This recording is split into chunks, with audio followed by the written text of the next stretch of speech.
یہ کہانی ایک ایسے گاؤں سے شروع ہوتی ہے جو سبز پہاڑوں کے دامن میں چھپا ہوا تھا۔ وہاں ایک شخص جمیل اپنی 2 بیٹیوں کے ساتھ رہتا تھا، ایک اپنی بیٹی نور اور دوسری اس کی بیوی شہینہ کی بیٹی مہین۔ نور ایک معصوم، خوبصورت اور نیک دل لڑکی تھی۔ وہ روز صبح سورج نکلنے سے پہلے اٹھتی، دریا سے پانی بھرتی، گھر صاف کرتی اور کاموں میں جٹ جاتی۔ اس کے برعکس مہین ہر وقت سوتی رہتی اور سارا دن حکم دیتی۔ نور کا ایک ہی سہارا تھا، جنگل کے پرندے، خاص طور پر سفید کبوتر۔ وہ جب کام سے تھک جاتی تو باغ کے کونے میں بیٹھ کر ان کبوتروں سے دل کی باتیں کیا کرتی تھی۔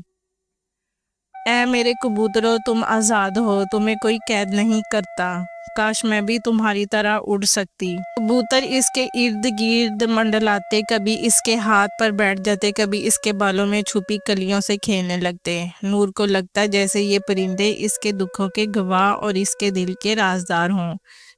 شہینہ نور سے سخت نفرت کرتی تھی۔ وہ اسے سارا دن کام میں جھونک دیتی اور کبھی کبھی کھانا بھی نہ دیتی۔ جمیل اکثر کام پر ہوتا اور نور تنہا ظلم سہتی۔ ایک دن نور جنگل سے لکڑیاں چن کر لا رہی تھی جب اچانک ایک شہزادہ شکار کے لیے وہاں پہنچا۔ اس کا نام تھا فرقان۔ وہ نور کو دیکھ کر رک گیا۔ نور کی سادگی، نرمی اور پرندوں سے اس کا لگاؤ دیکھ کر وہ حیران رہ گیا۔ اگلے دنوں میں شہزادہ فرقان اکثر اس جنگل کا رخ کرتا۔ وہ نور کو دور سے دیکھتا اور کبھی کبوتروں کو چپکے سے دانہ دیتا تاکہ نور سے بات کرنے کا موقع ملے۔ نور ابتدا میں ڈر گئی، مگر جب شہزادے نے اس کے کبوتروں سے محبت کا ذکر کیا تو اس کا دل نرم پڑ گیا۔ فرقان نے نور سے پوچھا، تم کبوتروں سے باتیں کیوں کرتی ہو؟ نور نے مسکرا کر کہا، یہی تو میرے سچے دوست ہیں، میں ان سے جو کہتی ہوں وہ کسی سے نہیں کہتے۔ شہینہ کو شک ہو گیا۔ اس نے نور پر پابندی لگا دی، اسے جنگل جانے سے روک دیا اور جمیل سے شکایتیں کی۔ ادھر شہزادہ نور کو نہ پا کر بے قرار ہو گیا۔ اس نے گاؤں کے بزرگوں سے پوچھا، لوگوں سے نور کی بات جاننے کی کوشش کی اور آخرکار سچائی اس کے سامنے آ گئی۔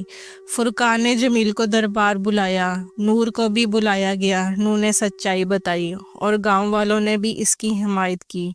شہزادہ فرقان نے نور سے شادی کا اعلان کیا۔ جمیل کو اپنی کوتاہی کا احساس ہوا۔ شہینہ اور مہین کو ان کے جھوٹ اور ظلم کی سزا ملی، تنہائی اور رسوائی۔ نور نے اپنے کبوتروں کو الوداع کہا اور مہر روانہ ہوئی۔ اس کے چہرے پر سکون تھا کیونکہ وہ جانتی تھی کہ سچائی آخرکار جیت گئی ہے۔